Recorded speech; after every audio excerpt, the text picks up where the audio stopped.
میری پہچان پاکستان، میرا ایمان پاکستان، میری ہے آن پاکستان، میرا سامان پاکستان، اقبال کا تصور پاکستان، قائد کی انتھک محنت پاکستان، فاطمہ جناح کا پیارا پاکستان۔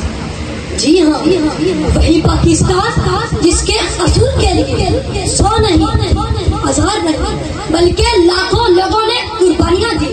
کتنی ہی ماں کے سامنے ان کے جگر گوشوں کو سنگاروں میں پر کیا گیا۔ میرے معزز ناظرین و سامعین، کسی بے گھر سے پوچھو گھر کی قیمت، کسی غلام سے پوچھو آزادی کی قیمت، تو پھر احساس ہوگا جس پاک سرزمین پر ہم رہ رہے ہیں یہ رب کائنات کی بہت بڑی مہربانی اور انعام ہے۔ اس مٹی سے وفات تم بھی کرو ہم بھی کریں، اس مٹی سے وفات تم بھی کرو ہم بھی کریں، اس کا جو حق ہے ادا تم بھی کرو ہم بھی کریں، اس کا جو حق ہے ادا تم بھی کرو ہم بھی کریں۔ میرے معزز ناظرین و سامعین، افسوس، سخت افسوس کے ساتھ کہنا پڑ رہا ہے کہ اقبال کے شاعر کے دل و دماغ پر قائد اعظم محمد علی جناح رحمت اللہ علیہ اور ڈاکٹر علامہ محمد اقبال رحمت اللہ علیہ سے زیادہ ہالی ووڈ اور بالی ووڈ چھایا ہوا ہے۔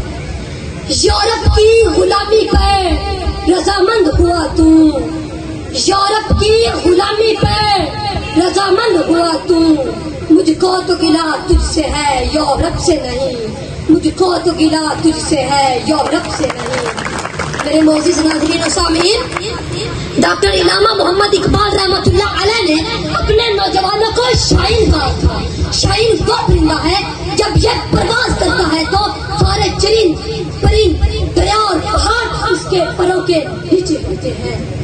نہیں تیرا نشیمن قصر سلطانی کے گنبد پر، نہیں تیرا نشیمن قصر سلطانی کے گنبد پر، تو شاہی ہے بسیرا کر پہاڑوں کی چٹانوں پر، تو شاہی ہے بسیرا کر پہاڑوں کی چٹانوں پر۔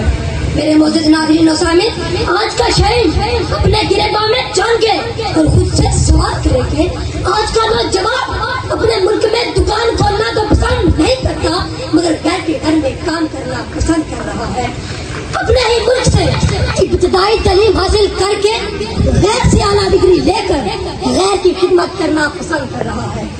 آج اقبال کے شاعری میں قوت پرواز نہیں رہی۔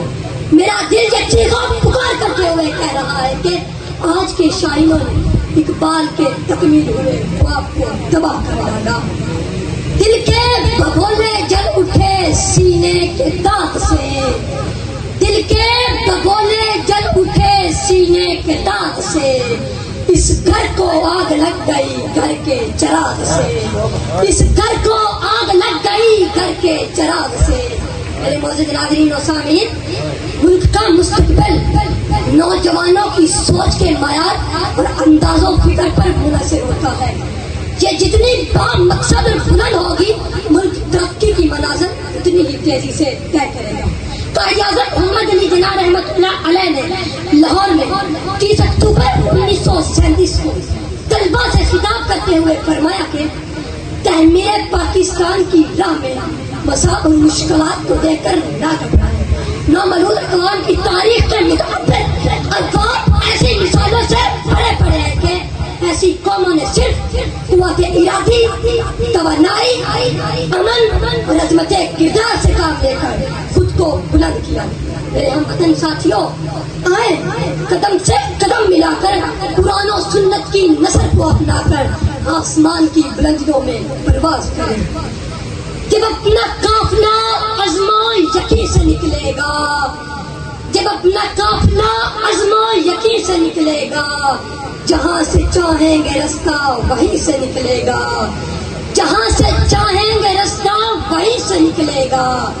جو بانٹے گا روشنی اپنی وہ آفتاب، جو بانٹے گا روشنی اپنی وہ آفتاب، اسی سر زمین سے نکلے گا، اسی سر زمین سے نکلے گا۔ شکریہ، والسلام۔